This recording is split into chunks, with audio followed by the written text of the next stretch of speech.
l'homme quand je l'ai foutu sur Facebook, on y reviendra plus tard, mais c'est quand même un néologisme de Lacan très important. Et le but, c'est de parler finalement de la pratique clinique de Lacan, parce que moi j'en ai tellement entendu sur lui que j'ai envie un petit peu de remettre un peu un certain nombre de choses en place par rapport à cette pratique. Alors, le titre de l'année, ou ce que je développerai sur la chose, c'est « Séance courte et temps du rêve ». Ça peut déjà vous évoquer que on ne peut pas dire à un analysant que son rêve est inanalysable parce qu'il est trop court. Hein, bon, voilà, c'est ça que ça veut dire, en référence au fameux rêve que Freud interprète sur l'histoire du canal. Hein, du canal, hein, vous connaissez peut-être un peu cette histoire, mais je la citerai un peu plus tard. Donc, d'autre part, la clinique psychanalytique est irréfutable. Donc, elle ne peut pas faire preuve de la validité de la psychanalyse. Parce que très souvent, on nous reproche de tenir des discours théoriques complexes, alors que c'est la chose qui est complexe en soi, et par conséquent, des personnes s'imaginent qu'en racontant leur clinique quotidienne, ils vont faire preuve. Eh bien non, c'est le contraire. Et je vous ferai entendre un peu plus tard, peut-être pas aujourd'hui, que Freud a publié 5 grands cas où il s'est trompé, justement. Curieusement, pourquoi a-t-il publié ça alors qu'il a eu ailleurs des succès et qu'il aurait très bien pu faire passer la pommade? Donc il y a quelque chose là à explorer. Donc la psychanalyse n'est pas une science. Hein. Ça a été dit très tardivement par Lacan, en 1978, alors qu'il faisait une marche forcée vers la mathématisation de la psychanalyse et que beaucoup d'analystes n'ont pas compris ce que ça voulait dire. Ça voulait dire aussi que si Lacan dit que la psychanalyse est intransmissible, eh bien, il n'y a plus d'élèves de Lacan.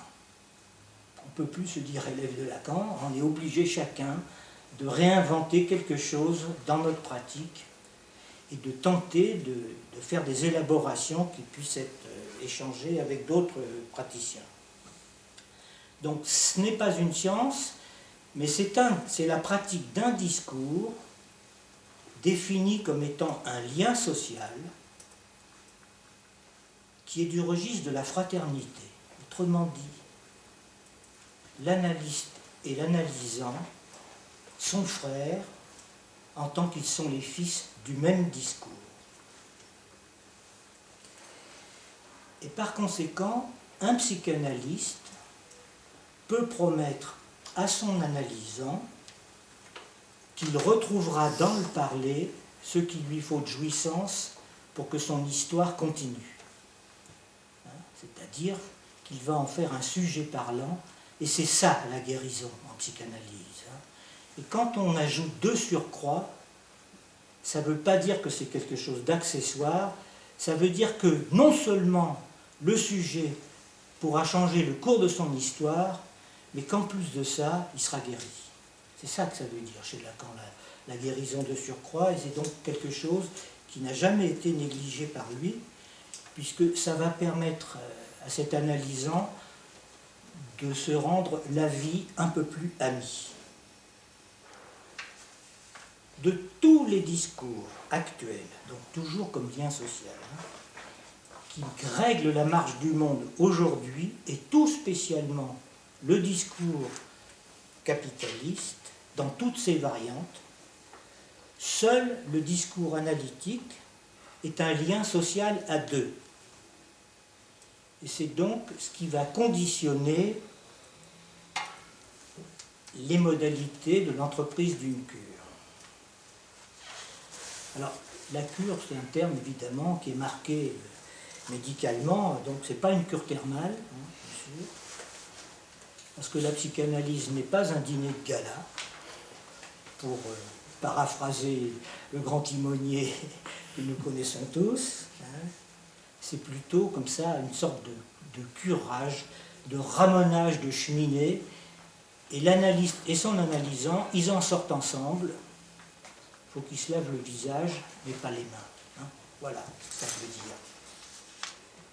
Ceux qui viennent consulter un psychanalyste, parce qu'ils souffrent de leur corps ou de leur esprit, pour la plupart, il lui demande n'importe quoi, n'importe comment. L'analyste, contrairement à ce qu'on entend, il n'est pas constitué par son analysant. Il antécède la chose parce qu'il fait l'offre d'un désir. C'est parce qu'il y a l'offre d'un désir, disons sur le marché des savoirs, on peut le dire comme ça, sur le marché des savoirs, que quelqu'un peut être amené à être analysant. Mais alors, il revient à l'analyste de lui répondre, mais lui répondre quoi? Eh bien, c'est ce qui sera élaboré dans ce que l'on appelle les entretiens préliminaires. Alors, ça vous fait résonner le terme qu'utilise Lacan d'une question préliminaire à tout traitement de la psychose. Donc, ce terme est là, ce signifiant de préliminaire, très important pour lui, qui est en réalité, au fond, c'est une rencontre de corps, c'est une confrontation de corps parlants. Voilà ce que c'est. Hein. D'ailleurs, ici, on en a fait un petit peu l'expérience, puisque ce séminaire, nous l'avons souhaité à partir de nos échanges virtuels sur Facebook, pour un certain nombre de gens qui sont ici. Et il est apparu que, pour certains, on avait envie de se rencontrer, et c'est ce qui s'est passé, on s'est rencontrés, on s'est mis à se parler, et évidemment, ça a changé la donne de tous nos rapports. C'est à partir de là qu'un vœu qui est venu, on ne sait pas d'où, de faire un séminaire, donc finalement de travailler ensemble sur la psychanalyse. Et c'est pour ça qu'on a pu mettre en place ce séminaire. Et puis Claude Lecoq m'a tiré un peu l'épine du pied parce qu'elle nous a proposé de nous recevoir chez elle, ce qui est tout à fait confortable et rassurant, en tout cas pour moi, parce que je ne souhaitais pas aller mendier à une institution analytique le prêt d'une salle. Pour l'instant, c'est pas mon projet. Alors, c'est quand même probablement une première, ça. Hein. C'est-à-dire qu'il ne s'agit plus d'échanges violents, comme ça s'est passé tout l'été sur le thème de l'autisme, et ça, vous l'avez beaucoup vécu pour certains, mais c'est une première que ça puisse démarrer à partir de Facebook et à partir aussi du web. Constitution qui est donc pas institutionnalisée dans un groupe analytique avec pignon sur rue.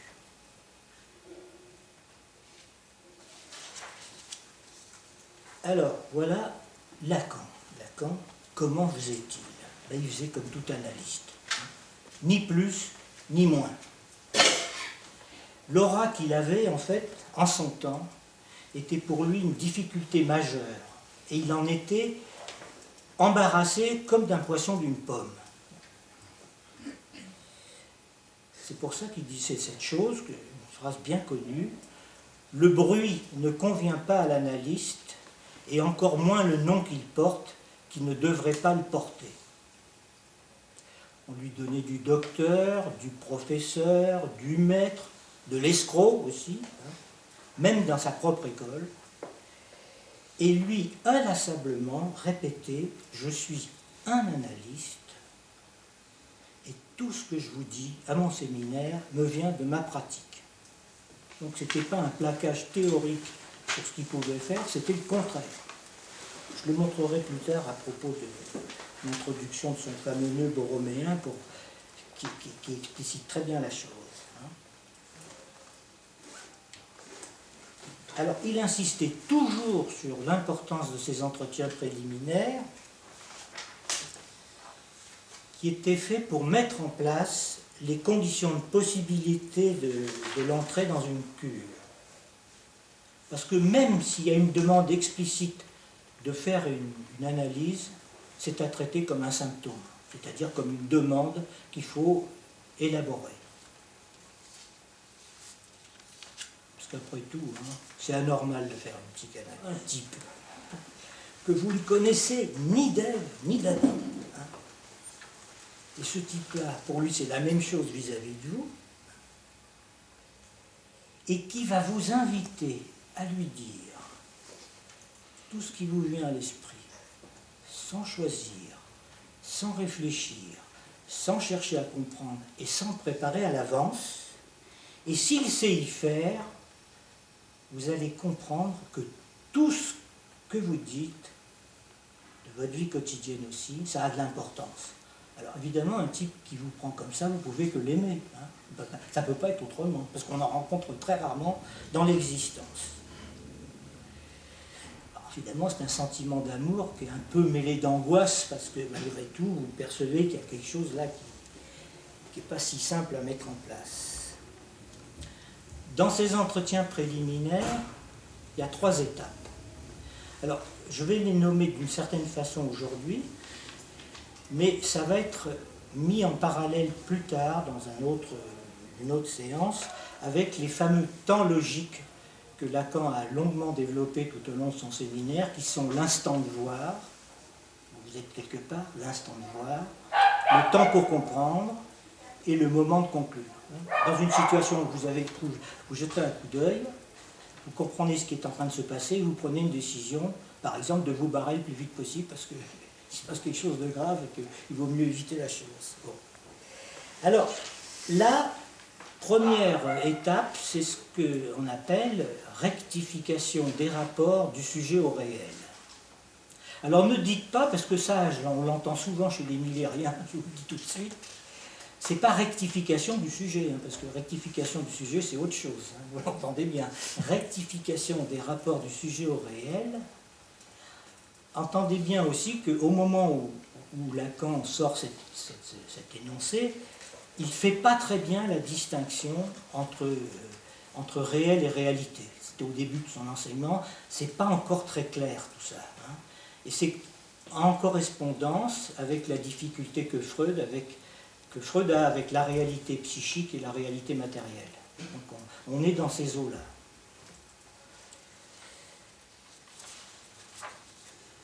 Et au fond, cette rectification des rapports du sujet au réel, c'est ce que fait Freud avec Dora.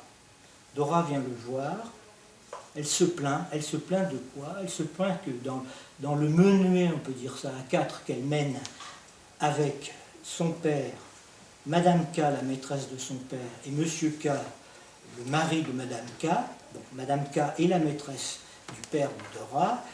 Dora vient se plaindre à Freud que son père est en train de la fourguer à Monsieur K parce que ça l'arrange dans sa relation avec sa maîtresse. Donc elle se plaint de ça.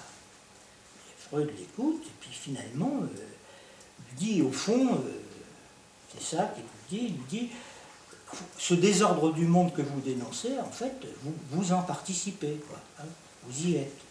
Évidemment, ça produit chez elle un effet de subversion dialectique, si vous voulez, puisque ça la renvoie à sa propre vérité. Ça, c'est une référence de Hegel, ça.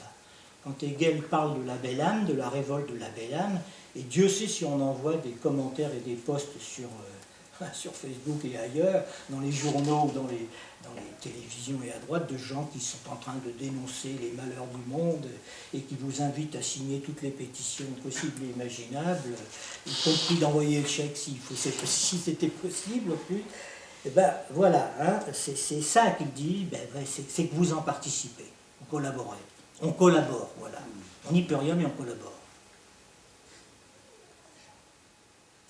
Alors, un autre aspect de rectification des rapports du sujet au réel, c'est le fameux prix des séances.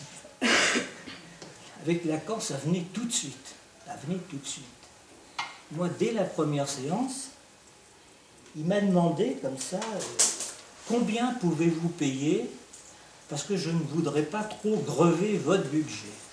Je vous avoue que moi, ça m'a un peu choqué, quoi, même vexé d'une certaine façon, parce que j'étais très bien habillé. Et je me demandais comment il pouvait avoir une compassion devant la douloureuse existence que j'étais en train de mener. Enfin, en tout cas, j'avais quand même un peu prévu le coup. Et pour faire bonne mesure, j'ai sorti un billet qui était à l'époque, comme d'aujourd'hui, ça fait 10 €, quoi. Il l'a chopé comme ça, il l'a mis en boule dans sa poche, on voyait bien que ce n'était pas ça la question pour lui. Hein.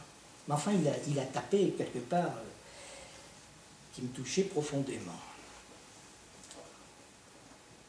Lacan, en fait, était très gentil avec les femmes. Très gentil avec les femmes, plus qu'avec les hommes. Il faut dire qu'il en avait vachement besoin, parce que si lui, il prétend avoir sauvé Freud du discrédit, ce sont les femmes qui ont permis à Lacan de s'arracher justement à la mathématisation forcenée de la psychanalyse. Alors ça, vous le repérez très bien dans le séminaire, c'est-à-dire que quand on lit le séminaire, ou pire, ça devient absolument effroyable, il y a des formules mathématiques, il y a la série de Fibonacci, enfin il y a tous ces trucs très complexes, et d'un seul coup, ça s'arrête avec son texte L'étourdi, qui est le dernier grand texte, ils ont mathématisé de Lacan. Il y a Anguille sous roche avec les formules de la sexuation. Je donne des petits repères comme ça. Les retenez pas, vous les retrouverez petit à petit. Et il arrive dans Encore et il se met à parler de quoi? De la jouissance féminine qui échappe radicalement à la mathématisation, comme dans les formules de la sexuation. Les formules de la sexuation côté homme, ce sont des lois mathématiques, et côté femme, ce n'est pas de la mathématique. Même si beaucoup d'analystes s'imaginent que c'est comme ça que ça fonctionne. Alors, donc, ces femmes, plusieurs d'entre elles m'ont raconté, parce qu'on se parlait entre nous, hein. Vous savez, les analysants, ils n'ont pas à se méfier les uns des autres, ils sont amis. Hein. Les analysants, ils sont amis. Moi, j'ai fait cette expérience, on était amis. On se parlait, et on se retrouvait au café, et qu'est-ce qu'il t'a dit, et qu'est-ce que je lui ai dit, et qu'est-ce qu'il m'a dit, et qu'est-ce qu'il m'a fait, et tout ça. On avait tout ça, c'était un melting pot de toutes les histoires, comme ça. Hein. Alors, à l'époque, ça fonctionnait bien, maintenant c'est devenu des ragots, on fait des livres avec ça. Évidemment, vous, quand vous lisez les livres où on vous raconte les paroles de Lacan, comme ça, vous n'êtes plus de la chapelle, et vous dites, les gens se disent, c'est un charlatan, c'est un escroc, quoi. Hein. Ça n'a pas du tout la résonance que ça avait à l'époque. Eh bien, c'est vrai que moi aussi, je l'ai constaté dans ma pratique, il y a beaucoup de femmes qui viennent sans argent. Souvent, elles n'ont pas d'argent sur elles. Ben c'est un calcul, ça. C'est un calcul. Elles n'ont pas d'argent sur elles. Elles viennent pas d'argent, elles n'ont pas d'argent. Déjà à la première séance, et souvent elles n'ont pas d'argent. Les hommes en général, ils ont la trouille et ils viennent avec de l'argent parce qu'ils n'ont pas envie. Bon, ça a toujours été que lui, inflexible sur la question de l'argent, il avait fixé dès les premiers temps, leur disait comme ça, il faisait la manche. C'est ce geste. Maintenant, cette expression, je crois, elle n'existe plus. Hein. On m'en dit, mais à l'avant, vous faisiez la manche. Tout le monde faisait la manche à un moment donné.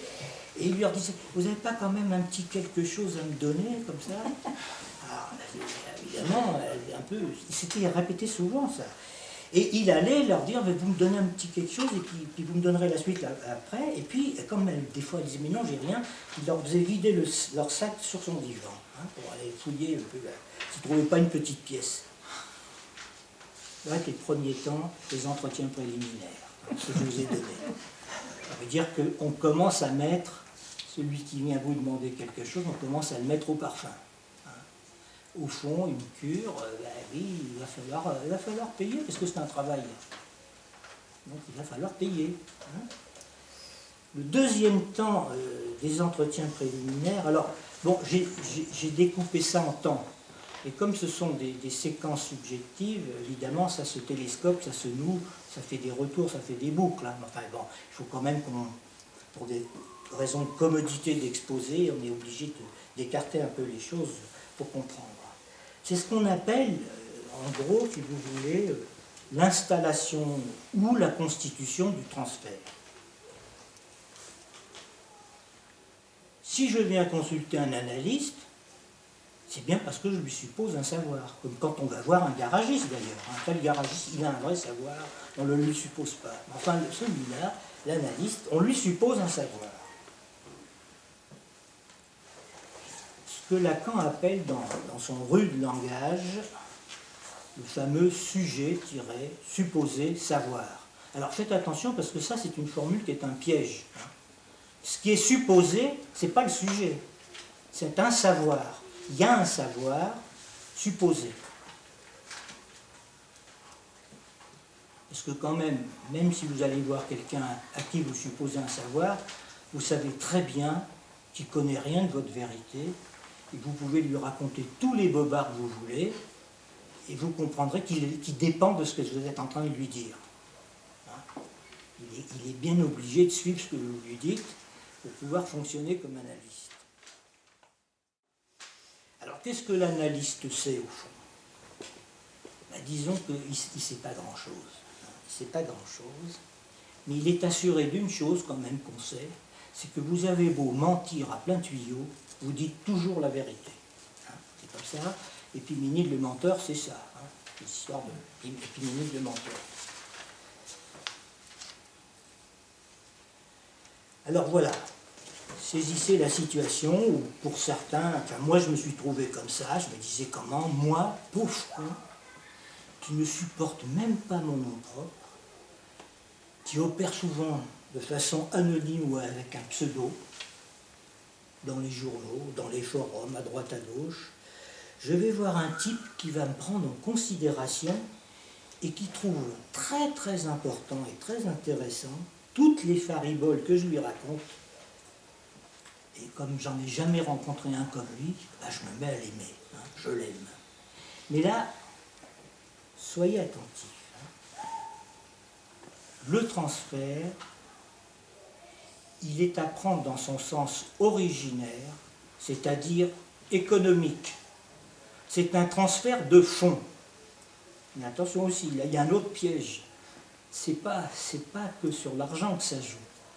D'autant plus qu'un analyste, il n'y a pas de tarif. On appelle ça des honoraires, même avec la sécurité sociale. C'est pour ça d'ailleurs qu'il y a des dépassements d'honoraires autorisés par la sécurité sociale et que les médecins qui ne se prennent pas pour n'importe qui, en général, ils mettent la gomme sur les dépassements d'honoraires.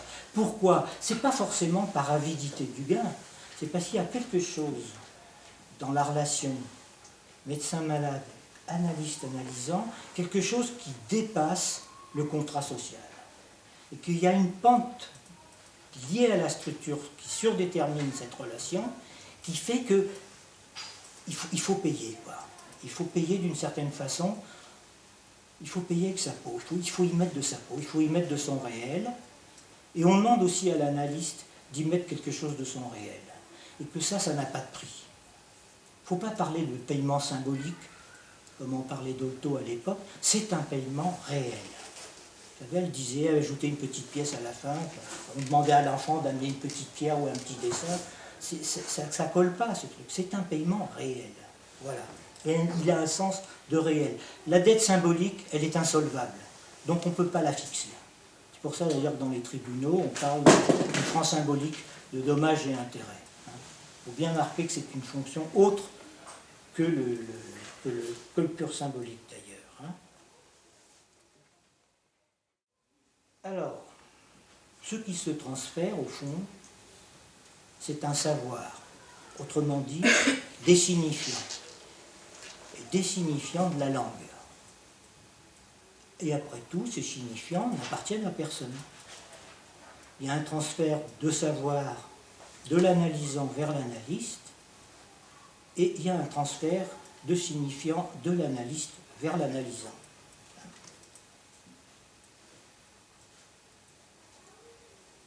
Et en plus de ça, l'analyste reconnaît la vérité du côté de l'analysant.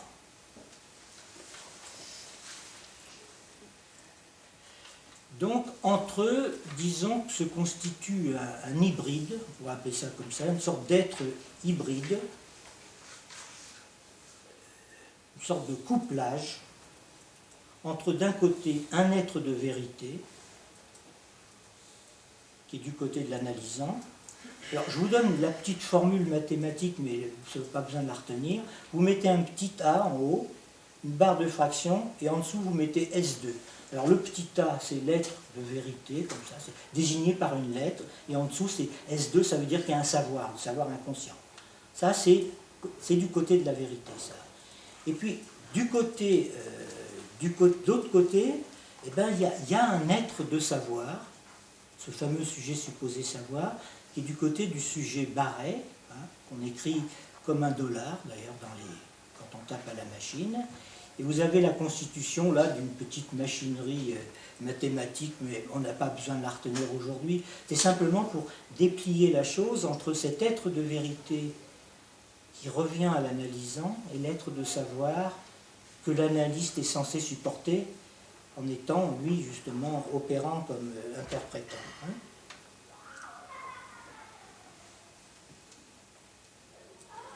Et ce couplage, qui est réciproque d'une certaine façon, parce que c'est là-dessus que ça se joue, fait dire à Lacan que l'analyste, en fait, il institue l'analysant comme, bien entendu, détenteur du savoir, un savoir insu, mais il est du côté de l'analysant, le savoir. Voilà, c'est ça. Et ça va très loin dans la définition de Lacan, parce qu'il va dire que le transfert, c'est celui de l'analyste. Du coup, vous comprenez, les notions de transfert contre transfert, ça ne tient pas la route, parce que je sais bien qu'il y a des écoles qui parlent de transfert et contre-transfert, mais il n'y a pas besoin. Le transfert, c'est ça. C'est un hybride qui fonctionne comme un mouvement de on ouvre la porte, on ferme la porte, on ouvre la porte, c'est les moments d'ouverture, de fermeture, d'intention. Par conséquent, le transfert n'est pas un moyen dans la cure, c'est un résultat. Là que l'on obtient dans le dispositif analytique, c'est un transfert de signifiant. C'est ça qu'on obtient dans la cure. Le seul moyen dans l'analyse, c'est la parole.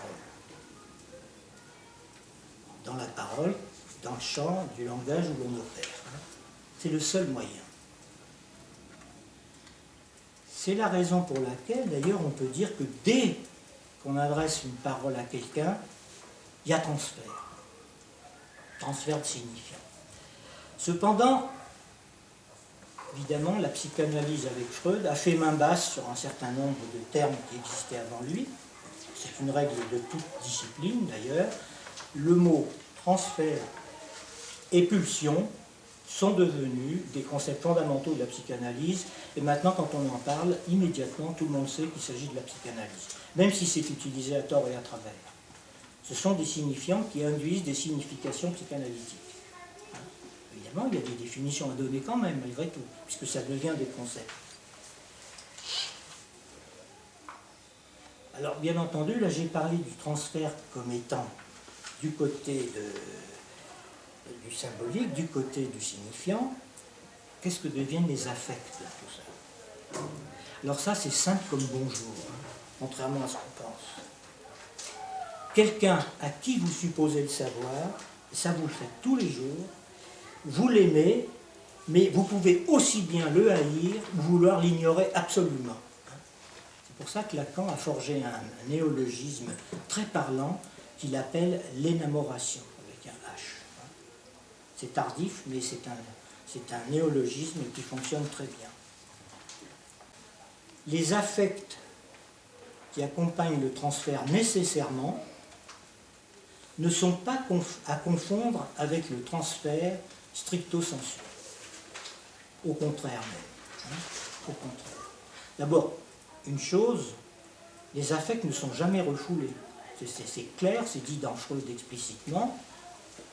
Quand ce sont les représentants de l'affect, c'est-à-dire des signifiants, qui eux sont refoulés, et l'affect part à la dérive et va trouver à s'accrocher à d'autres chaînes signifiantes. En particulier, il suffit d'un mot pour que l'amour se transforme en haine, ou la haine en ignorance. Enfin, ça, c'est des expériences quotidiennes pour tout le monde. C'est comme ça qu'il faut l'entendre. Et sur le plan des affects, Freud, il a été très clair. Il a découvert tardivement le transfert. Plusieurs années après avoir commencé ses premières cures, et il a rencontré justement l'amour de transfert comme étant un obstacle à la cure, pas du tout comme un moyen. C'est aussi difficile d'ailleurs de mener une cure avec quelqu'un qui vous adore, qui vous aime, qu'avec quelqu'un qui vous déteste, qui vous haït et qui vous désuppose de votre savoir. Bon, évidemment, quand il rencontre quelqu'un qui est capable de tenir le coup devant quelqu'un qui se prête comme tenant-lieu, parce qu'il se prête vraiment, il se traite comme tenant-lieu de celui qu'on hait ou de celui qu'on ignore, et ben on y reste parce qu'on a envie de lui cracher le morceau jusqu'à la fin, quoi, pour lui faire la peau. Donc c'est pas plus difficile de travailler avec des gens comme ça. On n'a pas besoin de faire confiance en l'analyste. L'analyste, il n'est pas là pour qu'on lui fasse confiance, il est là pour rendre compte à son analysant, dans sa pratique, dans sa façon d'intervenir, qu'il tape au bon endroit. Hein. Voilà, c'est ça que je voulais dire. Hein. Alors, Freud, sans la moindre hésitation,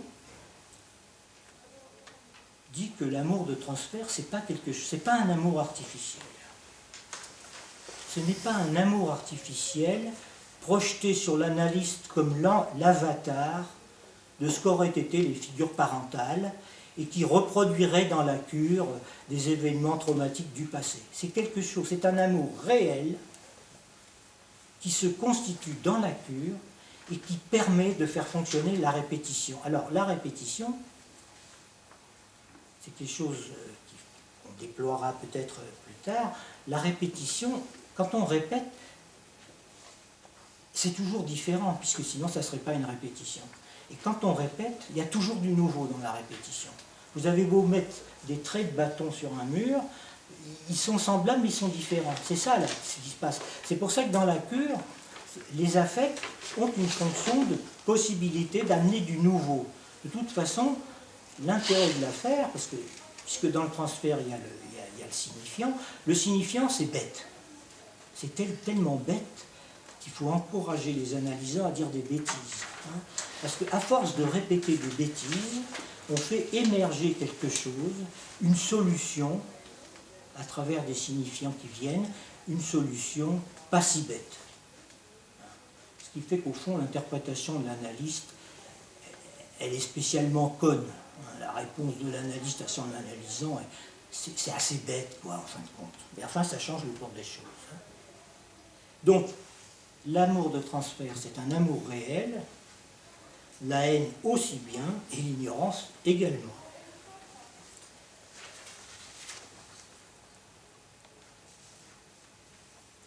Puis après tout, l'amour, l'ignorance et la haine, ce sont des passions de l'être. Et la cure, également, n'est pas là pour tamponner les passions, au contraire, elle les exacerbe. Plus on avance dans une analyse, et plus on peut la mener à son terme, et plus on est franc dans le rapport qu'on a à ses propres affects. On peut haïr franchement quelqu'un, ça a un autre sens d'ailleurs que ordinairement, parce que la haine ne s'adresse pas au semblable, elle s'adresse à l'être même de celui qui en est pris. Puisque les passions, ça passive, c'est ça au sens originaire du terme. Comme l'amour, on ne se trompe pas d'objet, hein. On vise autre chose avec l'amour, et l'ignorance aussi. Hein. Donc ce sont des passions. Voilà. Et les analystes, là, ils sont pris aussi là-dedans. C'est pas par hasard qu'ils se canardent à longueur de temps, mais c'est quand même, ça fait partie du jeu, quoi. On ne va pas porter plainte devant les juges, c'est un peu bête, quoi. Alors, je reprends cette histoire de couplage. Cette division entre l'être de vérité et l'être de savoir. Qu'est-ce que ça veut dire, ça? Ça veut dire que dans ces entretiens préliminaires, il faut constituer ce qu'on appelle le symptôme analytique.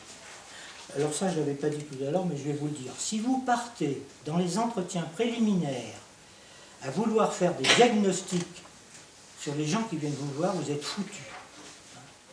Les diagnostics nosographiques sont peut-être intéressants dans d'autres champs, pourquoi pas en psychiatrie, mais ça n'a aucun intérêt dans l'étude, aucun intérêt pratique. Pourquoi?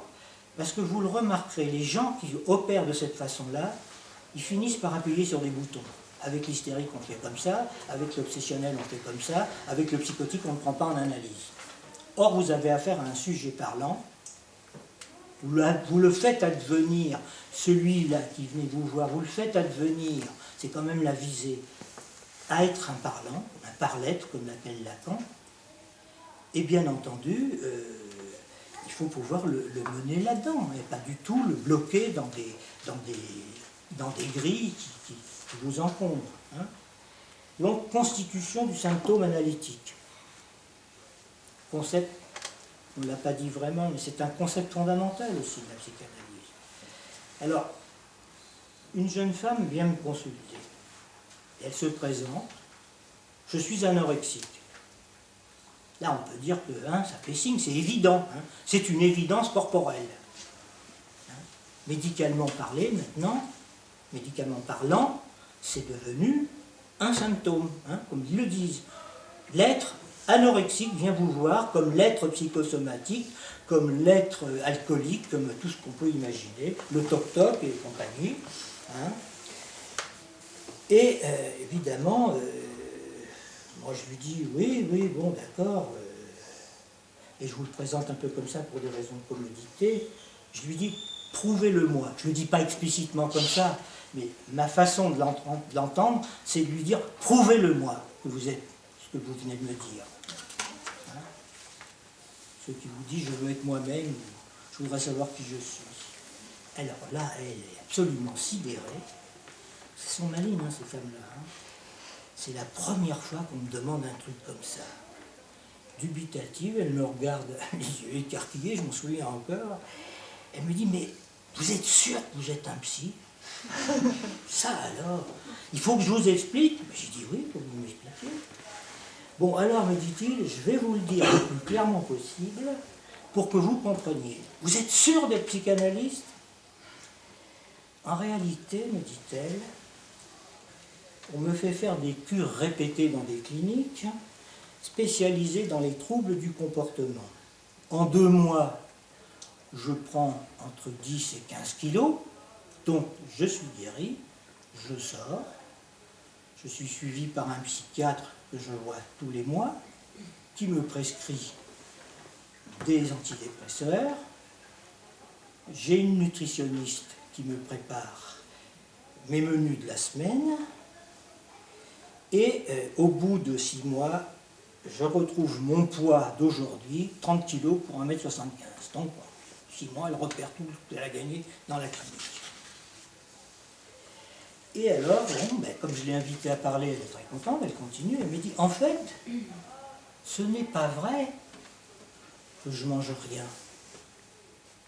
La nuit, je vais dans le frigidaire, que ma mère a bourré, bien entendu, à craquer, je prends 2 yaourts, bio forcément, une tomate, je bois 2 litres de Vittel, comme ça j'ai pas faim, j'ai plus faim. Et en plus, je sors du frigidaire 2 plats cuisinés par la nutritionniste, je les mets dans mon sac et dans la journée je les fous dans une poubelle. Et alors moi je lui dis, mais alors pourquoi vous mangez rien en cachette? Alors là, elle vacille, elle me dit, mais ça je sais plus, je sais pas pourquoi, effectivement. Pourquoi je mange rien en cachette?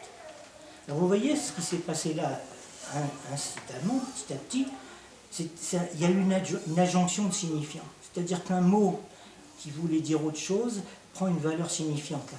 Ça fait une accroche. Elle ne le sait pas, elle entend, puisqu'elle répond sur ce registre-là.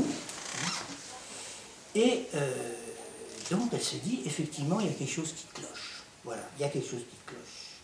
Et c'est comme ça que se constitue le symptôme analytique. Autrement dit, le sujet se plaint de quelque chose dont il souffre, donc il n'est plus identifié comme être à ce qu'on disait de lui, mais il a quelque chose qui cloche, dont la cause est à trouver.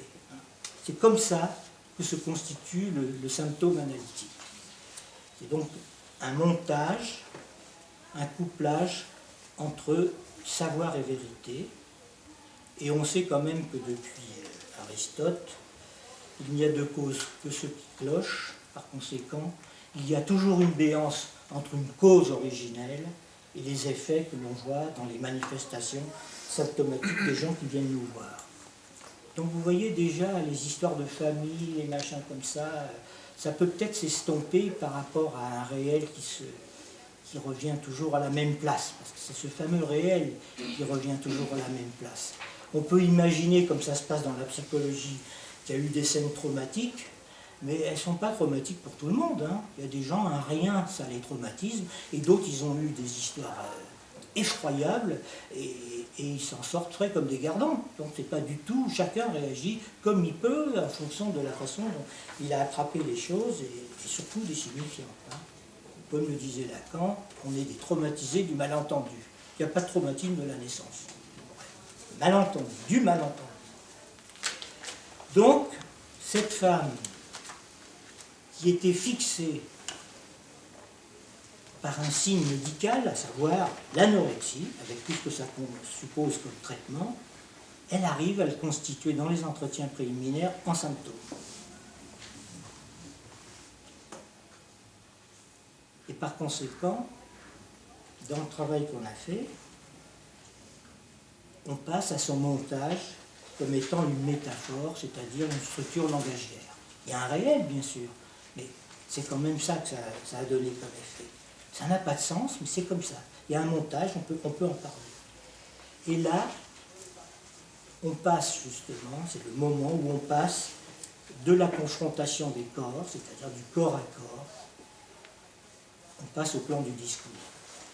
Et c'est là que le sujet entre en analyse, s'il le veut, parce que cette analyse aura été décidée par la structure qui la motive, qui motive la cure, hein, parce que ça a été mis en place dans le cadre d'un lien social de discours. Vous voyez tout l'enchaînement des choses qui se sont faites et où chacun a sa part dans cette affaire-là.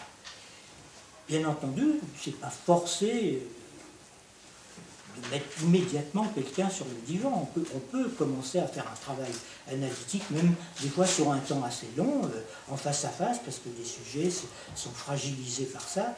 Mais c'est vrai que le passage au divan a pour fonction finalement d'écarter la vision et bien entendu de faire émerger le regard. Le regard comme objet de la pulsion scopique, très, très important. Alors, bon, là je pense que je vais en rester là des entretiens préliminaires. J'ai parlé longtemps, très longtemps même peut-être. Non, ça va. Je vais en rester là, parce que c'est un seuil pour la suite. Simplement pour vous dire que ceux qui venaient consulter Lacan, et c'est pour toute analyse la même chose, ils étaient mis au parfum de ce qui les attendait s'ils allaient voir cette analyse-là. Hein. Ils n'étaient pas obligés d'y aller. Lacan ne disait jamais qu'il était l'analyste. Il disait qu'il était un analyste. Et c'est pour ça, parmi d'autres, et c'est pour ça qu'il a créé une école freudienne de Paris, pour la psychanalyse.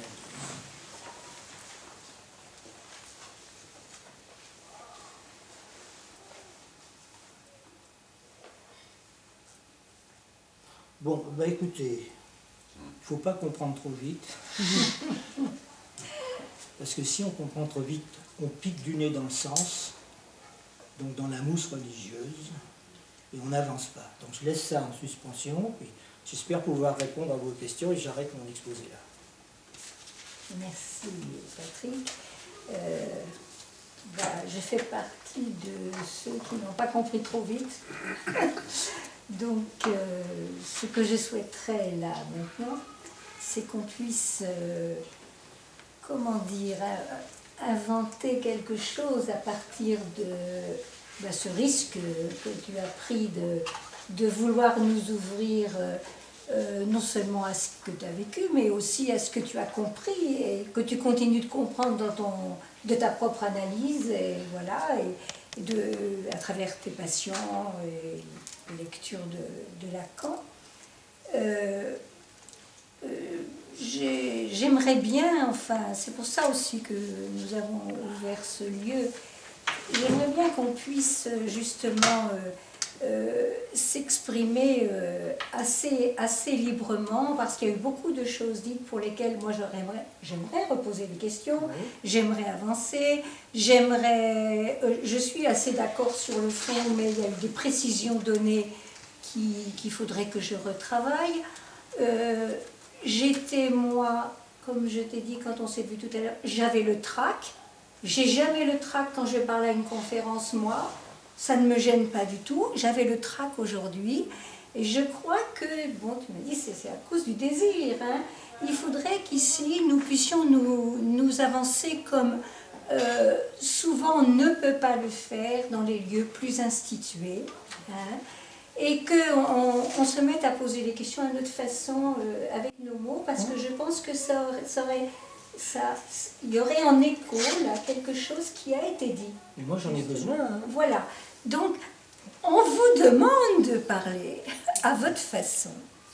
Maintenant, peut-être à partir de ce qui a été entendu, bien sûr, mais peut-être aussi à partir de ce qui n'a pas été entendu directement comme ça, mais entendu autrement. Voilà, pour chacun d'entre vous. Donc, bon, peut-être que nous puissions prendre le risque que tu as pris, hein, en avançant comme ça aussi dès aujourd'hui, avec comme ça des réflexions. Mais c'était difficile ce que j'ai dit? C'était déjà très très bon bien, à mon avis. À mon avis. Oui. Hein. Il y a 2 ou 3 éclaircissements. On peut y aller? Oui, Bon, oui, au contraire, c'est pour ça. C'est ce que j'avais compris. À un moment donné, bon, c'est sur les 3/4 d'heure de ton intervention, j'ai noté des choses que je n'ai pas bien saisies. L'analyste fait l'offre d'un désir. Oui. Ça, c'est une chose. Autre chose est la patience passive. J'aimerais bien, si tu voulais bien y revenir. Oui. Et puis ta conclusion sur l'évitement de la vision, faire émerger un regard, et puis sur lien avec la pulsion scopique. Voilà, ce sont des choses qui ne sont pas extrêmement familières et qui passent en formule. J'aime bien poser des questions quand ça ne m'est pas clair. Alors, il y a trois trucs. Il y en a 3 là. Et je réponds tout de suite. Bon, quand tu veux. Alors la première, Demain. oui, enfin, je sais pas, la première c'était redit. L'analyste fait l'offre d'un désir. Bah, oui, parce que c'est quand même ça qui s'est passé. On peut prendre Freud, il a inventé la psychanalyse tout simplement parce qu'il n'a pas suivi Charcot et compagnie, ni les hypnotiseurs, ni tout le reste. Il n'a pas suivi non plus Breuer, il n'a pas suivi tous ces gens-là. Il a, à un moment donné, avec une patiente qui a lui elle-même nommé la chose talking cure, hein, et Freud, avec cette histoire du regard, il disait qu'au fond c'était plus commode aussi pour lui de ne pas avoir le regard de la patiente sur lui. Il le disait comme ça, mais évidemment il ne disposait pas lui forcément de la construction disons lacanienne de la pulsion scopique, où il y a une schise entre la vision et le regard qui existe très bien, repérée par les peintres de la Renaissance sur la perspective. C'est là que ça se repère. Le tableau de... Oui, non, le tableau de Velázquez, les Ménines, est une illustration parfaite de la schise qui est entre la vision et le regard. Donc c'est aussi un élément important, peut-être que je suis allé un peu vite là-dessus, mais c'est pas l'essentiel, l'histoire du regard. Alors l'offre d'un désir, ben, c'est ça, c'est qu'il a inventé une machinerie telle qu'on s'est adressé à lui. Des gens qui n'avaient plus de recours ailleurs. Très souvent d'ailleurs, même aujourd'hui, les gens ils viennent en dernière extrémité chez les analystes. Maintenant on voit des gens qui ont été entre les mains de psychiatres pendant des années, qui ont ensuite été voir des comportementalistes, des sexologues, tout ça. Et puis en dernier recours ils viennent, ils sont au bout du rouleau, et puis ils viennent voir quelqu'un qui fait l'offre d'un désir, celui que j'ai essayé de pointer comme étant, il y a quelque chose à construire ensemble. C'est-à-dire qu'il va falloir qu'on monte ce couplage, il va falloir mettre en place un discours, un lien social. Je ne vous prends pas pour un malade, je ne dis pas vous êtes ça, ça et ça, parce que ça il le sait, on lui a dit, on va nouer un lien social qui est un lien social à deux. Avec le risque, forcément, comme c'est à deux, c'est un lien un peu autistique aussi. Il y a ce danger-là. C'est pour ça que j'ai séparé. Un lien autistique, c'est-à-dire à deux, on fonctionne à deux, et puis c'est la moulinette, quoi. Tout marche bien entre nous, c'est l'amour, c'est la haine, et puis ça reproduit. Simplement, j'ai oublié de le préciser, peut-être que ça m'a échappé, c'est que l'analysant, il n'est pas en couple avec l'analyste. Il y a un couplage analyste-analysant, ce que j'ai cité au niveau du symptôme être de vérité et être de savoir, mais l'analysant, il est lié, il est branché sur ce couplage. Et c'est à l'analyste de lui laisser le champ pour pouvoir le faire. Alors, le désir de l'analyste, c'est un désir de laisser au sujet la place de pouvoir essayer d'exprimer le sien. Il antécède. Donc c'est pas, on n'est pas analyste parce qu'on a des patients, parce qu'on entend souvent ça des gens qui vous dit « j'ai des patients, je suis analyste ». Ça se déclare partout, partout. Non, ça se constitue parce qu'il est analyste. Et c'est pour ça qu'on peut entrer en analyse. Donc les gens qui veulent faire une analyse, tôt ou tard, ils finissent par trouver un analyste. Même s'ils sont obligés de temps en temps, compte tenu de l'offre sur le marché, ils le trouvent, l'analyste. Ils peuvent le trouver. Pas toujours. Oui, enfin, je crois qu'il faut vraiment vouloir. Hein. Voilà, j'ai insisté là-dessus, c'est-à-dire qu'effectivement, une cure, ça s'entreprend que si on a vraiment le désir. Donc il faut rencontrer aussi un analyste qui soit capable de vous pousser dans vos retranchements au cours d'entretiens préliminaires.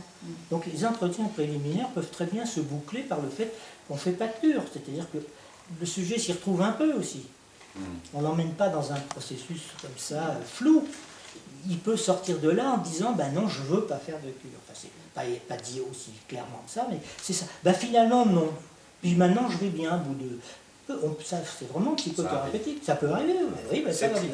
Vous avez filé la bonne pichenette, et puis hop, ça peut arriver aussi, ça. Hein.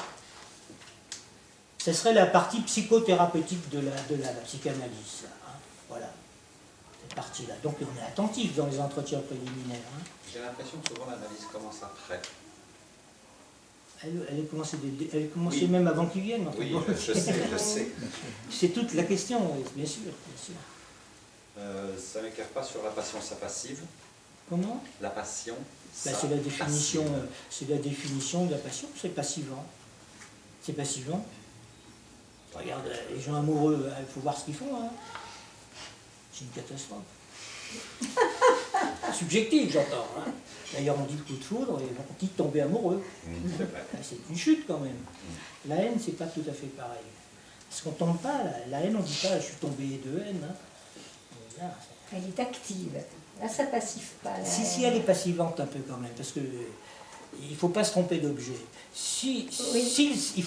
Lacan le décrit comme un sentiment parmi les plus lucides. Parce que, attention, lucide, il faut voir si on n'est pas capable de supporter une vraie haine. Une vraie haine. Si elle s'adresse à une personne, c'est une erreur. Et ça passe petit à petit, parce que ça vous encombre d'avoir...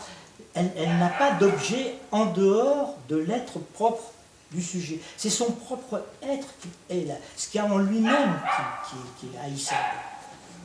Et ça, en ce sens-là, ça peut emmener quelqu'un très loin dans sa propre avancée.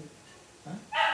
Sade, je suis désolé, je peux le dire comme ça, Sade le dit très bien, cette chose-là. Il dit, mais moi, il a écrit, je n'ai jamais fait subir les tourments que j'inflige à mes personnages dans mes romans. C'est-à-dire que lui, c'est parce qu'il est allé là-dedans, il n'a pas été dupe de son fantasme, il est vraiment allé au plus loin possible. C'est pour ça qu'il y a eu toute cette efflorescence d'une littérature qui est quand même assez fabuleuse, d'une certaine façon. Il a passé 40 ans en prison, quand même, en Bastille. Ça, c'est l'expression de quelqu'un, on voit... Alors, voilà, ça c'est quelque chose de lucide, à condition de reconnaître ce que ça vise. Quant à l'ignorance, évidemment, c'est un peu, ça perd le sujet. Hein. On se perd dans l'ignorance. Alors, il faut faire la distinction entre l'ignorance crasse, comme il y en a beaucoup, et l'ignorance calculée. Quand Freud parle de la Laion-analyse, par exemple, alors on a traduit ça par analyse profane. Mais on ne profane rien dans l'analyse que c'est cette histoire. On ne profane pas. Par contre, il faut que l'analyste soit capable de retenir ce qu'il sait, parce que justement, chaque cas est nouveau. Donc, il n'y a pas d'accumulation d'expérience dans une analyse.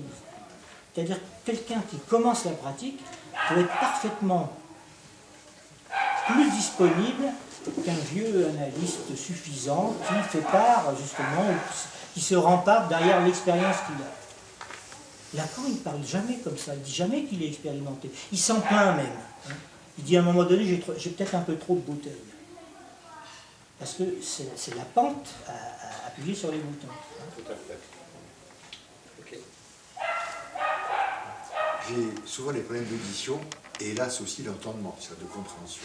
Et tout à l'heure, je n'ai pas su si j'entendais mal quelque chose que vous étiez en train de dire. Il m'a semblé que vous disiez que Freud avait fait une erreur en rédigeant les 5 psychanalyses, semble-t-il que l'erreur consistait à parler de sa pratique analytique.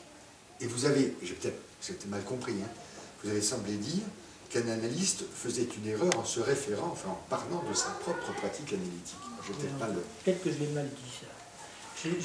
J'ai essayé de dire que la clinique, elle est irréfutable. Quelqu'un vous dit, voilà, j'ai repris un patient, j'ai fait ça.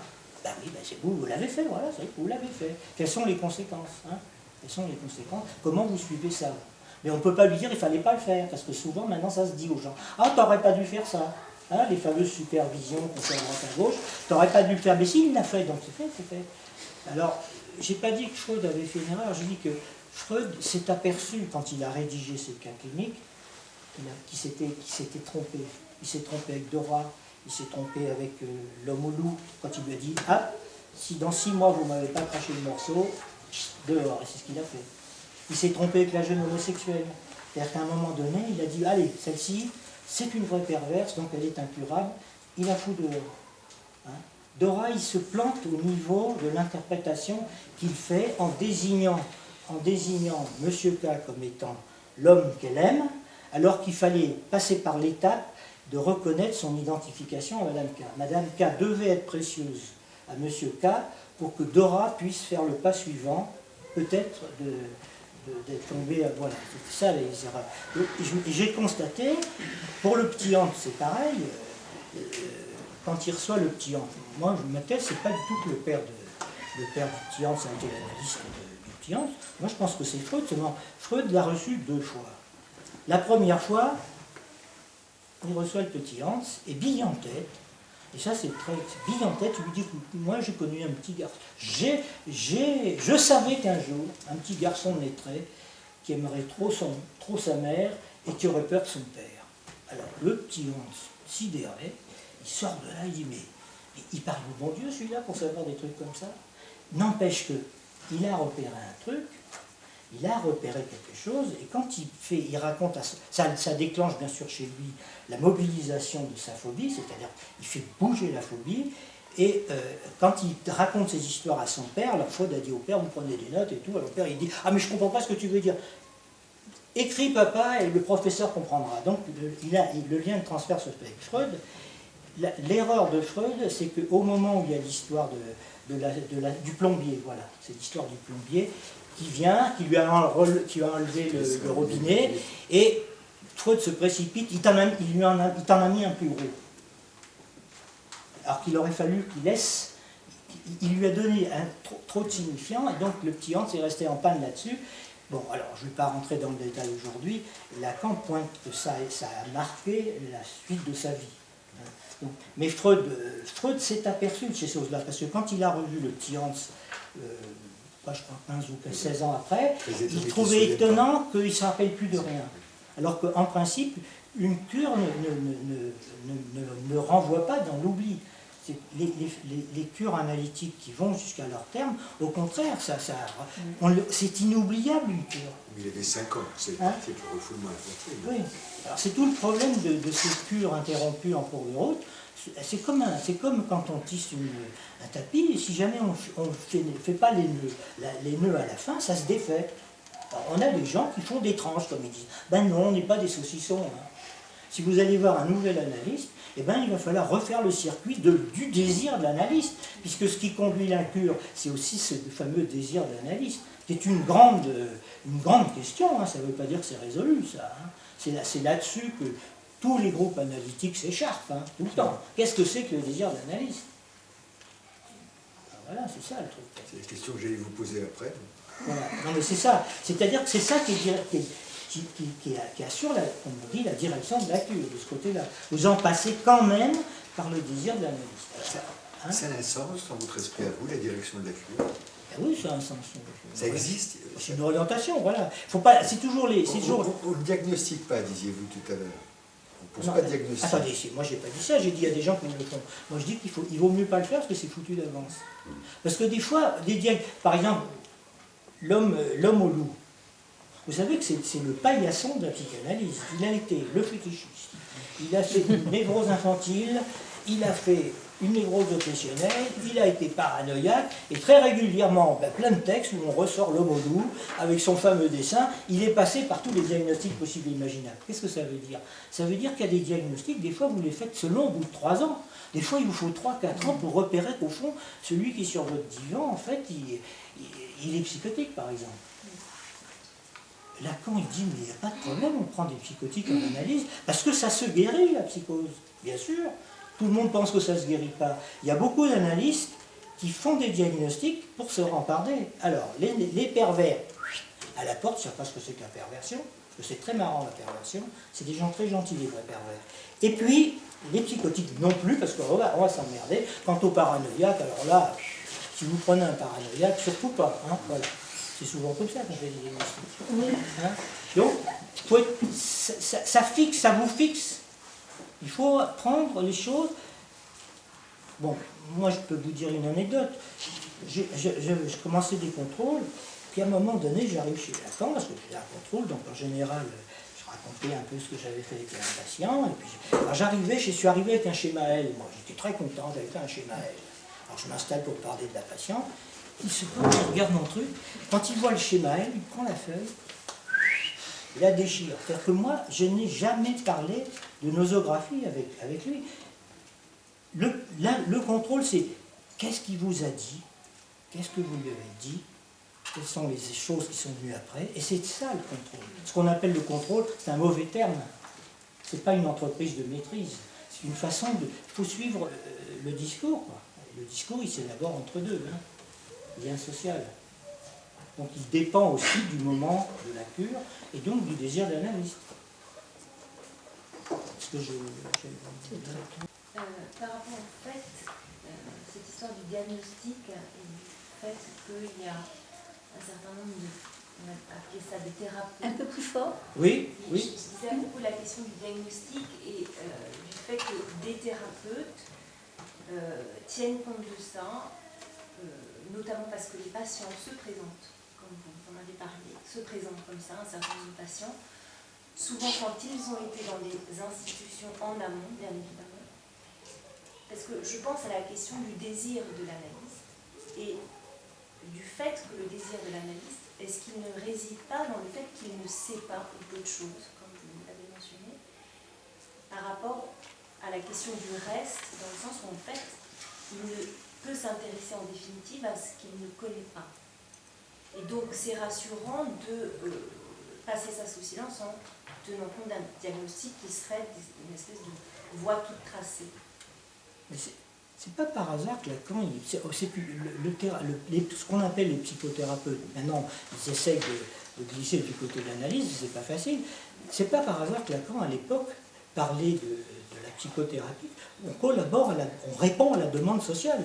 La psychothérapie dite comme ça brutalement, qui relève de la psychologie, ce sont des discours normatifs. Donc il est normal que quand on reçoit comme ça, eh ben, on travaille, on répond à la demande sociale. Hein.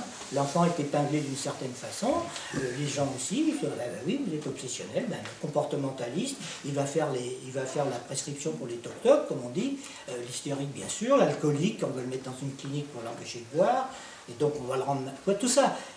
Dans l'analyse, je ne veux pas dire qu'il faut négliger ça, mais c'est pas premier, c'est tout, c'est pas premier. Il ne faut pas se diriger à partir de ces critères-là. Il faut se diriger dans le discours de ce qui se dit, dans ce qui se dit. En tout cas, si on se fixe sur ces discours-là, on est sûr que le patient ne parlera jamais, je crois. En tout cas, il parlera conformément à ce qu'on lui demande, donc il lui avait dit, bah oui. Vous savez, maintenant, ils vont voir, ils prennent Internet, ils regardent, des épingles. Vous savez, il y a beaucoup de gens qui sont épinglés schizophrènes maintenant. Ils vont sur Internet et puis quand ils viennent nous voir, ils sont schizophrènes. Alors vous comprenez, moi je suis divisé, voilà. Le matin je suis comme ça, le soir je suis comme ça. La dépersonnalisation, c'est pas un signe de psychose. Tout le monde a des périodes de dépersonnalisation. C'est pas de la psychose, ça. Justement, je pense à un patient psychotique que je reçois aussi dans le CMP dans lequel je travaille et qui, pendant les premiers entretiens, me disait que il ne pouvait pas parler, il ne savait pas communiquer. Il ne peut pas parler aux gens, ça est tout à fait impossible. Et au cours des entretiens, il me dit qu'il se rend compte, il qui se rend compte que dans les entretiens, on peut parler. Donc c'est Oui. en ça que je vous disais que si on identifie le patient à un diagnostic, on est sûr qu'il ne parlera jamais. C'est pas forcément explicite le diagnostic. Moi je parle du thérapeute qui fonctionne avec ça dans sa tête. Il n'est pas forcément obligé de le dire. La pratique en institution, le problème c'est qu'effectivement, vous recevez quelqu'un, vous avez des soit vous êtes analyste, soit vous êtes en cours d'analyse. Lacan il disait faites attention parce qu'il ne faut pas commencer trop tôt à faire des thérapies quand on est en analyse parce que ça fait barrage à sa propre analyse. C'est-à-dire que vous le payez de votre analyse. Vous y mettez de votre analyse et vous vous bloquez. Ça, c'est l'analysant qui paye le prix des thérapies dans les institutions, souvent. Il y a beaucoup de gens qui ça arrive. Hein.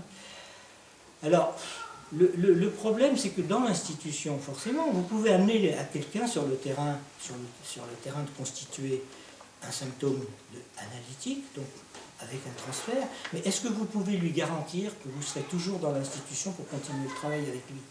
Vous savez, les gens, ils commencent des thérapies d'enfants, et puis on les fout dehors pour des raisons X ou Y. C'est quand même des saloperies qu'on fait aux enfants qui viennent le voir. Ça arrive tout le temps, ça. Dans les institutions, c'est comme ça. Hein. Où un beau matin, le directeur de l'institution a changé. Moi, j'ai vu ça dans des hôpitaux. J'ai vu ça à Créteil, dans le service où j'étais autrefois, qui était le service de Bourguignon à Albert-Chenevier. C'était après mai 68, on était tous dans des références analytiques. À l'époque, d'ailleurs, tous les internes, tout le monde était en analyse. Hein, c'était ça. Donc, on avait une marge de manœuvre considérable avec les patients. Donc, il y a des patients qui étaient là et ça fonctionnait très bien. Des gens qui vivaient dans cette institution et qui faisaient un travail avec nous. Le jour où le service a été pris en charge par une comportementaliste pure et dure, je ne vais pas donner son nom, c'est pas important, ben, elle a pris sa grille, elle a dit, ah ben celui-là, ah ben oui, ben alors c'est un schizophrène, ça fait 15 jours qu'il est à l'hôpital, ou 3 mois, on le fout dehors. Il y en a qui sont morts de faim dans la rue, hein, pour ça. Donc, quand vous êtes thérapeute dans une institution, quand on vous a engagé comme thérapeute, vous allez engager quelqu'un, un enfant ou une famille, il va y avoir des effets transférentiels. Est-ce que vous pouvez leur garantir que ça va continuer? Parce que vous allez partir, on va lui donner un nouveau thérapeute, et un nouveau. C'est un gros problème, ça. Hein. C'est un gros problème. C'est un gros problème. Oui. Oui, ah, bien d'accord. sûr, bien sûr. Oui, et vous avez dit que la psychose s'est guérie. Donc, bon, c'est une affirmation assez originale et forte. Non, c'est pas moi qui dis. Moi, je ne l'ai pas dit, mais moi, je le dis, je le pense, et je le crois, et je l'ai vu. C'est Lacan qui dit ça. D'ailleurs, je mettrai ce texte de Lacan qui était inconnu. Il le dit explicitement dans un entretien où on lui pose des questions là-dessus.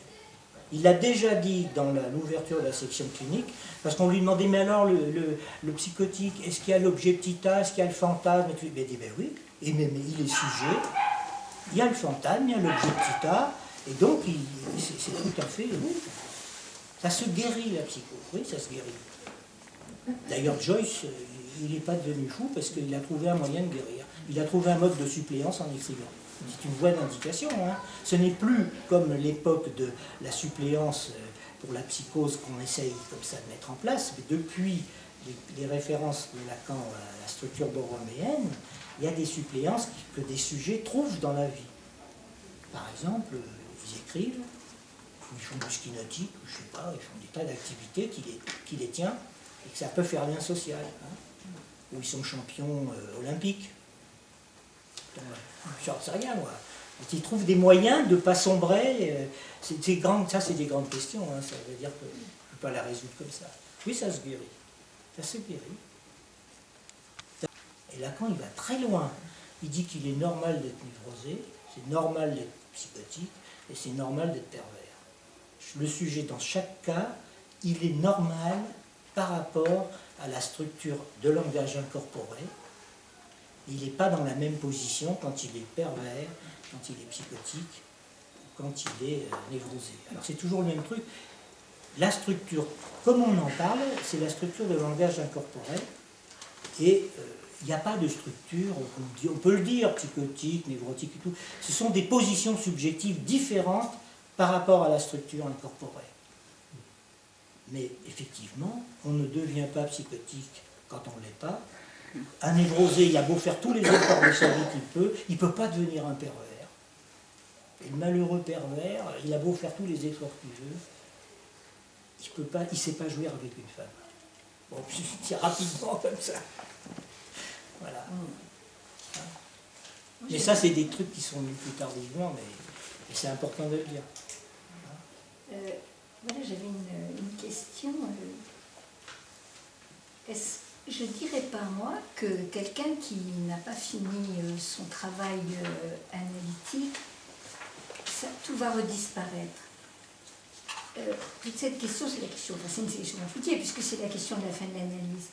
J'ai l'impression que quand des gens ont arrêté un certain moment, et puis reviennent vous revoir 5-6 ans après, alors peut-être qu'ils restaient, qu'ils savaient, qu'ils sentaient qu'ils pouvaient continuer à revenir voir cet analyste-là, mais je suis toujours étonnée, j'étais parfois inquiète en me disant mais comment j'ai travaillé il y a 10 ans, est-ce que je me suis peut-être pas située de telle manière que la personne a pu aller assez loin, ainsi de suite.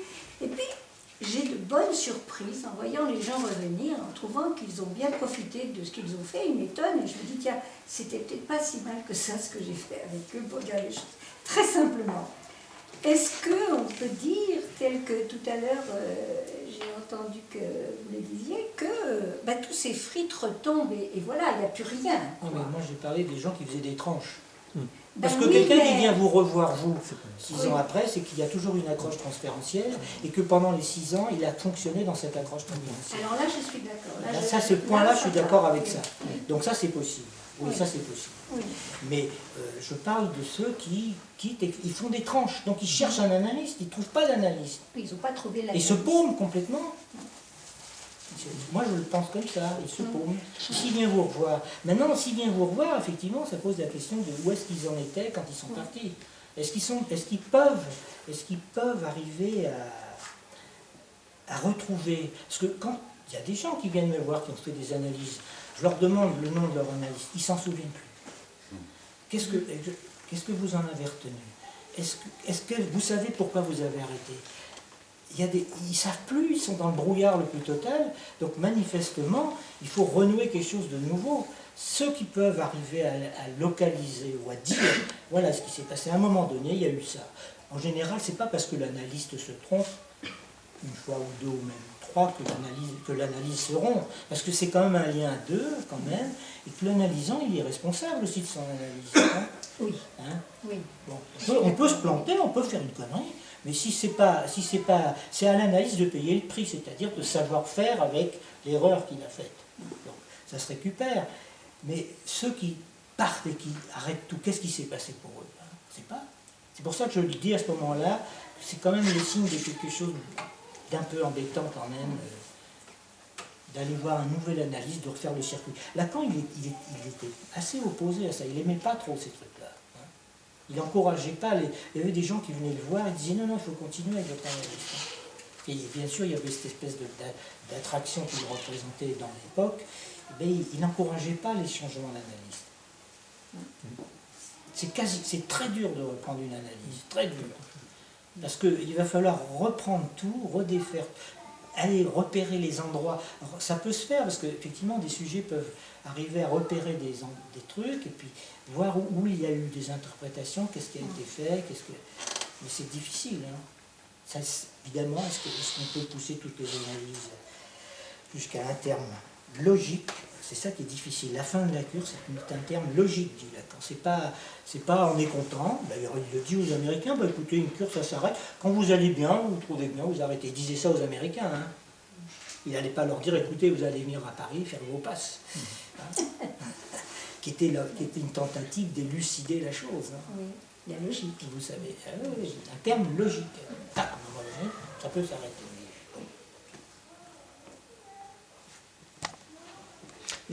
Dans la situation actuelle, on a des analysants qui ne veulent pas arrêter, Oui. mais qui sont mutés à l'autre bout de la planète, et que c'était une drôle de question de répondre, excusez-moi, à qui on va les adresser et quel nom on peut leur donner. Et ça, c'est un problème réel.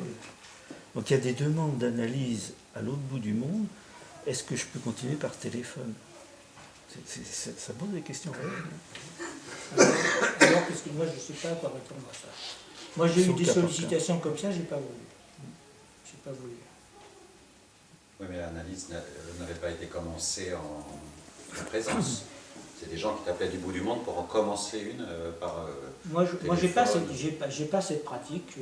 Je pense que je ne saurais pas m'en débrouiller. Moi. Donc, je ne l'entreprends pas. J'ai eu des demandes comme ça. J'ai même eu quelqu'un qui vivait en Afrique et qui est venu me voir. Et, à l'occasion d'un séjour de vacances, il avait 3 mois devant lui, donc je l'ai reçu assez souvent. Et je pensais, compte tenu de ce qu'il disait, je pensais qu'il allait arrêter d'aller en Afrique, parce qu'il n'avait rien à foutre en Afrique. Puis à un moment donné, il est retourné. Il voulait continuer par Skype et tout. Je dis, moi je ne travaille pas avec Skype. Non mais il y a des gens qui le font. Il faudrait qu'on n'en a pas beaucoup de témoignages. Moi j'en ai pas l'expérience. Je pense que je ne le ferai pas. Je ne le ferai pas moi. Il y a la présence, c'est ça, la présence qu'on dit. La présence de l'analyste qui est aussi un inconvénient quand Freud parle de la présence de l'analyste, il dit que c'est un point de résistance. Quand ça bascule du côté de l'analyste, le discours de l'analysant, là, je sens votre présence, c'est pas du tout, ça fait un peu obstacle, mais il y a la présence quand même. Hein. Il y a une présence. Alors, je sais bien qu'il y a des demandes comme ça. Parce que les analyses, justement, même ayant connu... Enfin, je sais pas, moi, justement, je suis dans le questionnement dans le sens, est-ce qu'on peut poursuivre une analyse par téléphone? Ça me semble... Moi aussi, j'ai eu des demandes comme vous, et jusqu'à présent, j'ai battu... Non, je peux pas, parce que... Est-ce qu'une analyse... Est-ce qu'on peut faire une analyse par téléphone? Ou même par mail. Il y a aussi des demandes, parfois... justement, je suis vraiment dans ce questionnement aussi. Bon, depuis que, bien sûr, moi c'est pas possible. Depuis que moi, ça fait quand même 2 ans, 3 ans que je suis sur Facebook, je reçois des mails où des gens me demandent diagnostic et tout ça. Moi je réponds pas à ces trucs-là, je réponds pas parce qu'on voit bien qu'il y a une demande, qu'est-ce que je suis, on me raconte des choses en détail, je réponds pas et à la limite, je bouge pas sur ces trucs-là. Hein. Non, mais des gens que vous avez eu, alors des gens que vous avez eu en analyse, qui partent et qui veulent continuer une analyse, soit par téléphone, soit par mail. Non, moi je veux pas qu'ils partent. Je parle de gens. Je leur dis, vous partez pas, vous devez faire une analyse, vous restez. Je sais qu'il y a des gens qui disent, ah ça y est, je pars en Océanie, je pars à Tahiti et tout. Je dis, bah non, vous restez à Paris. Il y a du brouillard, il fait froid et tout, mais si vous voulez faire une analyse avec moi, il faut rester, quoi. S'ils choisissent autre chose... Justement, c'est parce qu'il y a des analystes qui prennent ça par téléphone. Ça m'a toujours semblé... Ça m'est arrivé, moi, une fois, effectivement, qu'une personne soit mutée. Ça faisait à peu près 3-4 ans qu'elle était en analyse, elle partait en province. Et il faut la faire venir. Comment? Il faut la faire venir une fois par mois et faire des séances. Donc, ce qui s'est passé, c'est qu'on faisait les séances par téléphone 2 fois par semaine, et dès qu'elle pouvait, elle venait, on se voyait. Et c'est une analyse qui allait à un certain terme. Pourquoi pas? Moi, je n'ai pas cette expérience-là. Je réponds. Sinon, on dit salut, bye bye, tu vois, Mais les gens, parfois, s'ils sont à l'autre bout de la France, ils prennent le train. Prennent le train, oui. Non, mais ça allait très loin, parce que après 80, il y avait, après la dissolution, il y a eu un raz-de-marée des latino-américains. Ils sont venus à Paris parce qu'ils ont compris que, par exemple, ils ne pouvaient pas travailler la France s'ils ne parlaient pas français. Donc ils sont venus à Paris pour apprendre le français. Ils ont commencé les analyses à Paris avec des Français. Et puis ensuite, certaines personnes leur ont dit, bon maintenant ça suffit, il faut retourner chez vous, monter des écoles, parce qu'on a besoin de s'étendre, on a besoin d'avoir des représentants de nos courants un peu partout dans le monde, et qui se sont mis à créer des écoles ailleurs. Moi je connaissais tout spécialement les Vénézuéliens, parce que je les voyais à Paris, pas en analyse, mais par amitié, pour des raisons personnelles. Et quand j'allais à Caracas, parce que j'y allais souvent, en vacances, ils venaient me demander des contrôles, d'abord.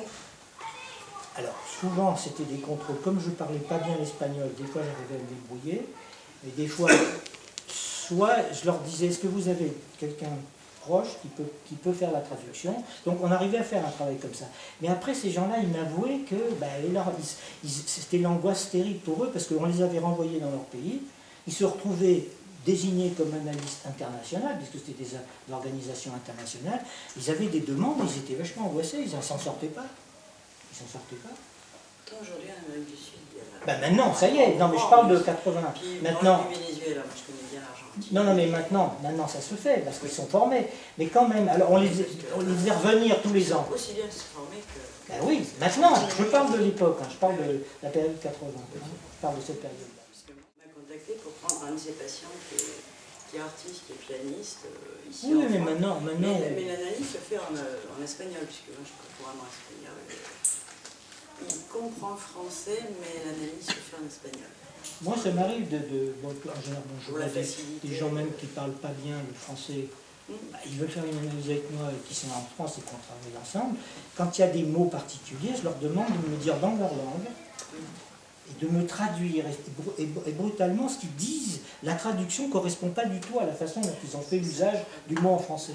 Donc, effectivement, il y a une possibilité de ce côté. On est dans la langue, hein, on n'est plus dans le sens. On est dans les signifiants. Je crois qu'un analysant doit parler dans sa langue, enfin, oui, doit faire son analyse dans sa langue maternelle. Oui, c'est vrai que c'est difficile de faire une analyse quand on n'est pas dans sa langue maternelle, ça c'est sûr. Je pense. Mais même sur les concepts, l'unbewusst, Voilà. c'est intraduisible. La traduction d'inconscient est une imbécilité.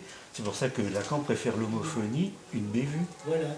Et il a mis du temps à le sortir, Oui, hein, absolument. en se plaignant du terme inconscient que Freud a utilisé, qui est un terme qui existe dans d'autres disciplines, et par conséquent ça entraîne des confusions. On a des débats avec des gens qui me disent mais c'est pas ça l'inconscient, parce que le nôtre n'a pas la même définition. Et c'est par exemple avec les latino-américains à l'époque, il n'y avait pas de mots pour traduire la jouissance comme on en parlait à Paris, hein, enfin avec Lacan.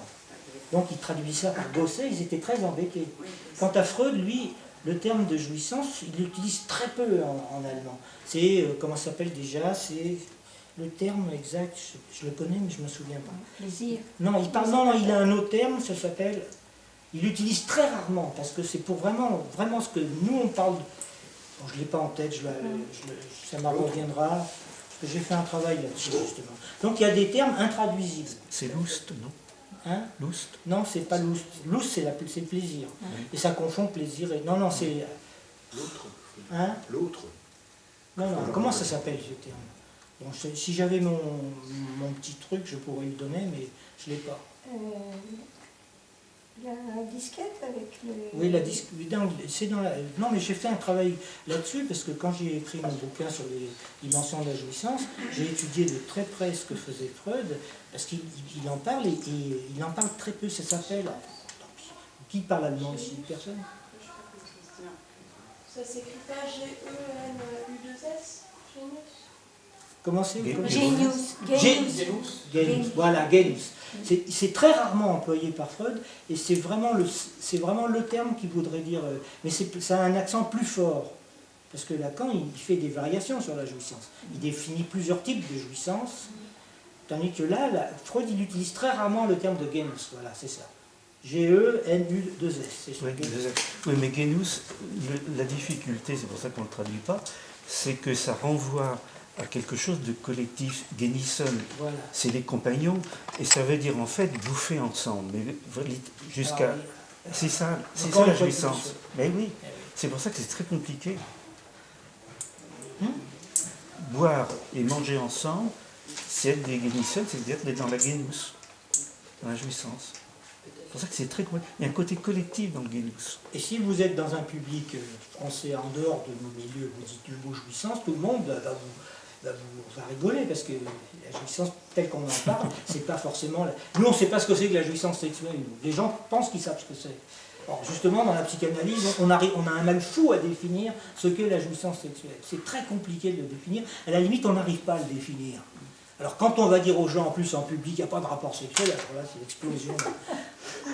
Maintenant, tous les analystes lacaniens, il n'y a pas de rapport sexuel, on est tous d'accord, merci, au revoir, à bientôt. Alors que, quand Lacan a sorti ça la première fois, c'était 800 personnes pétrifiées d'horreur.